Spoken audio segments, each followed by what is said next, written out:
Today's lesson: bass drum double stroke control.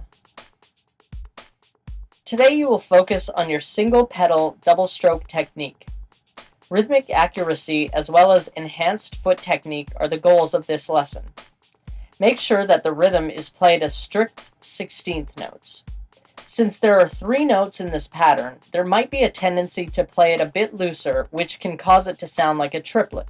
Stay strict with the 16ths, especially at faster tempos. Ways to practice this pattern. Number 1. Practice each pattern at a variety of tempos from 40 beats per minute to as fast as you can play them cleanly. Play them for 4 minutes at each tempo. Use any sticking for your hands. Make sure the double strokes in your bass drum are both even sounding. Number 2. Move your hands around the entire drum kit. Improvise with whatever toms, cymbals, or other drums you choose to play. Near the end of the video, I will also show you how to practice this pattern with a double bass drum or double bass drum pedal. Now, if you're ready, grab your sticks, get behind the drums, and let's get into it. As you can see, it's a really simple pattern with 1 snare drum 8th note and 2 bass drum 16th notes.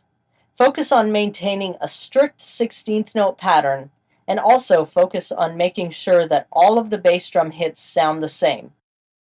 Strive for evenness and precision. Here are 3 ways to practice counting this pattern. In letter A, we are just counting the main beats in the bar. 1, 2, 3, 4. In letter B, we are subdividing and counting the main beats plus an 8th note in between, which sounds like this: 1 and 2 and 3 and 4 and.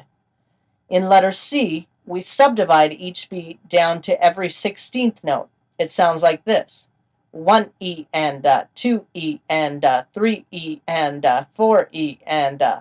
Make sure you're counting out loud when you practice. This will help you know your place within a measure and help you keep consistent time. Now have a look at this practice chart. Practice this pattern from 40 beats per minute to as fast as you can play.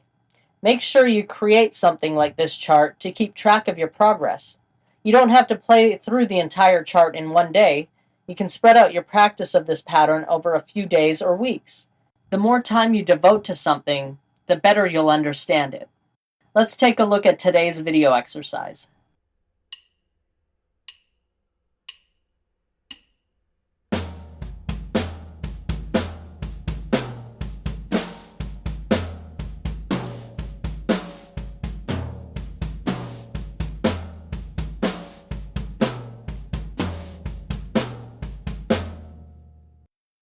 Now that you have a basic understanding of the pattern, practice it with these 5 sticking variations. Remember, L stands for the left hand and R stands for the right hand. On the very last line of the page, you'll see an R over top of an L, meaning that you play both the right and left hands together at the same time.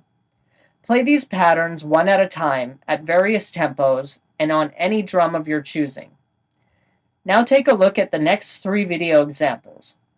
In these videos, I'll be using a variety of stickings, and I'll be playing the pattern slightly faster each time. So remember when you're practicing to practice it at a slow tempo first and gradually increase the tempo.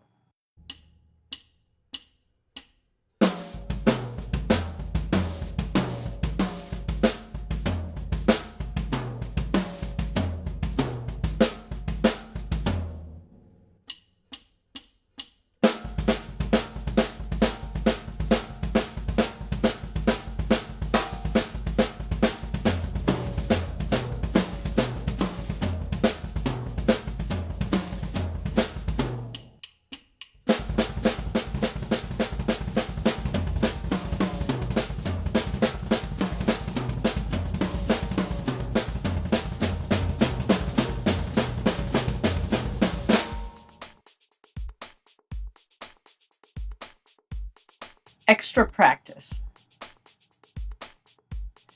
For those of you interested in further study of this pattern, you can also use it to practice double bass drum or double pedal technique. If you play single pedal, that is totally cool, but definitely give double pedal playing a shot at some point. It's worth the challenge. On the next slide, you'll see a variety of ways to practice this pattern using a double bass or double pedal setup.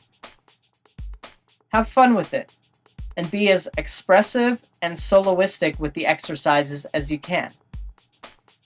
Make sure to move your hands around the kit onto the toms, cymbals, and anything else. Have fun.